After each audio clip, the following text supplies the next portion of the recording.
let me ask you a question. Do you think computer-generated visual effects are ruining movies these days? Do your eyes glaze at the glut of glossy CGI-stuffed summer blockbusters? Do your fingers rage across subreddits and message boards about a simpler, better time, back before computers ruined movies? If only we could return to the cinema of years past, the cinema of 1992 or 95, like, I don't know, when did the first Jurassic Park come out again? Whatever year that was. Man, that movie holds up, right? You know why? It's because they use practical effects.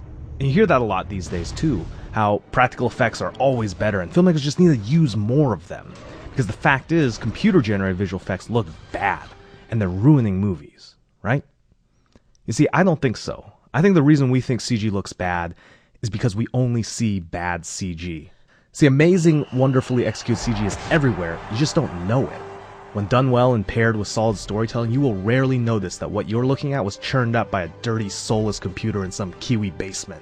It's because great visual effects serve story and character, and in doing so are, by their very definition, invisible. And the way you get great images has nothing to do with doing more practically, although, certainly that can help. It has to do with understanding the strengths and weaknesses of what the computer can do and playing to those strengths while supplementing the weaknesses with other techniques. Like right now, computers are really good at rendering things, cars, tables, chairs, buildings, solid objects. Computers handle that stuff fantastically, and it's used all the time. You don't even realize it. Like vehicles. So these days, any movie, when you're in the air and you're following a car on the street, that's a CGI car. Heck, anytime you're in the air and basically see anything moving, another helicopter, a plane, what have you, that's probably CG too. Like, obviously this is. But so is this. Car crashes too are using CG cars. I mean, it's much safer that way. And sometimes it's an entire city. I mean, Iron Man flying through Manhattan in the Avengers, the entirety of New York was built from reference photos in a computer, allowing them to fly the camera around wherever they needed it to. And take a look at Iron Man himself. I mean, sure, duh, I hear you thinking, when Iron Man's flying around, of course that's CG. But did you realize that it's fully CG even with just Robert Downey Jr. standing around? I mean, they shot a real actual metal suit for reference for the first movie, and then they replaced the entire thing with CGI. Robert Downey Jr. barely wears a practical suit these days when they shoot these things. They just slap it on him in the computer. Computers are also pretty good at stuff like more complex materials, stuff like cloth, animal fur, and skin. Skin was a real challenge at first because at the time, Final Fantasy The Spirits Within was bragging that they were photorealistic. And Digital Domain's early attempt at Neo and The Matrix Reloaded, well, these days looks pretty artificial.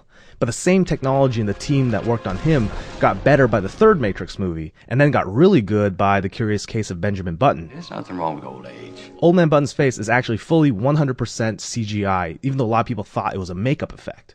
But the thing is, human beings are still super difficult. It may be because we're so used to what other human beings look like, so any anomaly sticks out to us. Far away human beings, though, that's no problem. They don't hire nearly as many extras as they used to because large crowds can be built and animated inside the computer. Now, animals, we're pretty good at. I mean, I think so. Look, I'm not a shark, so if you asked like a magical talking shark what he thought about this shark, he might think it looks weird. But I don't know, I feel like you'd have better things to talk to him about. When it comes to simulating our world, water computers have down. They were doing CG waves back in 1997 for Titanic. Explosions, fire, and smoke. Generally okay, depending on who's doing it and also the context. Sometimes they can look a little weird, like people breathing in cold environments, and other times you never even realize that they didn't actually blow something up. And you'll notice that in this example, Fincher and his VFX supervisor, Eric Barba, made sure to have some real fire in the scene, which is helpful for the VFX artist when it comes time to combine CG elements with real ones. And in the hands of Neil Blomkamp and Image Engine, for example, simulated reality can look really fantastic. Physics, though, continues to be the tough part of this because while the materials might pass the test of looking photorealistic, oftentimes the animation betrays the fact that it's CG. A common feeling of CG objects is that they seem too light, or they don't seem to have enough weight. To try and combat this, most of the time the animators will work off of some kind of real-world reference, be it reference footage or actual reference data captured from an actor. Put it all together and you can get some amazing work. I mean, top of my list is Alfonso Cuarón and Frame Source Gravity. Take a look at this shot, for example. I'm going to freeze frame it. How much of this do you think is practical, and how much of this do you think is CG? Surprising, right? Not only are most of the environments in this movie not real, a lot of times most of Sandra Bullock isn't even real. I mean, this is the rig they put her in.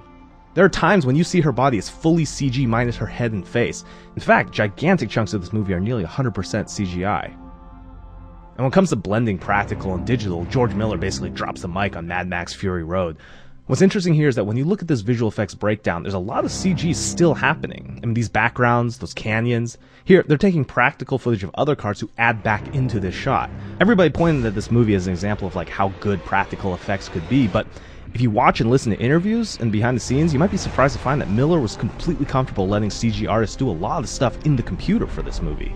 And speaking of practical elements, Michael Bay, love him or hate him, is a director who also understands how the blend of practical elements with computer imagery can create a whole greater than the sum of its parts. Every glorious frame of his action blends real practical explosions and practical elements with some of the best CG work of all time by ILM. And I hope by now you've realized that modern movies are chock full of visual effects, maybe even more than you previously thought. And while it's easy to sit back and cherry-pick bad visual effects and blame the industry for making movies the way they are, you're really not seeing the whole picture when you do that. The reason is you can usually boil down bad quality visual effects to basically two reasons, and that's money and time. And the whole visual effects industry is in a tough spot. You have a very competitive landscape, there's razor-thin margins, studios looking for vendors who can promise the most, the fastest, at the lowest price. I mean, think about this. Visual effects artists combine incredible artistry and technical skill, toiling over shots for hours, and if they do their job well, nobody even notices it. But they still do it. And if that's not the definition of love for your craft, I don't know what is. Finally, let me leave you with this. You ever wonder why you almost never see a great movie with awful visual effects? I mean, even classics with practical effects that might look dated to our modern sensibilities. We don't really seem to mind those, and audiences certainly didn't at the time. Maybe it's because we don't have much to complain about when it comes to great movies. The craft and storytelling so enchants us that we're not, in the back of our heads, looking for an easy scapegoat. And when we think about a great movie, I mean, what do we think about? We think about story, we think about character, and when the visual effects aren't perfect, we forgive it. So maybe the reason why people seem to think visual effects are ruining movies isn't really a problem with the visual effects. Maybe it's just a problem with the movies themselves. Because visual effects have, since the beginning of cinema, always been a part of this art form. And CG, just like every innovation in cinema, is simply a tool on the filmmaker's tool belt to tell a story. But when the end result is bad, maybe it's really not the tool's fault. Maybe it's on the filmmaker to use the tool wisely. Anyway, I hope you enjoyed this ramble about visual effects. This is part of an ongoing series of visual essays we're doing as part of the Rocket Jump Film School. If the craft of filmmaking interests you at all, I recommend you subscribe to this channel and check out some of the other videos that we have. Thank you very much for listening, and we'll see you next time.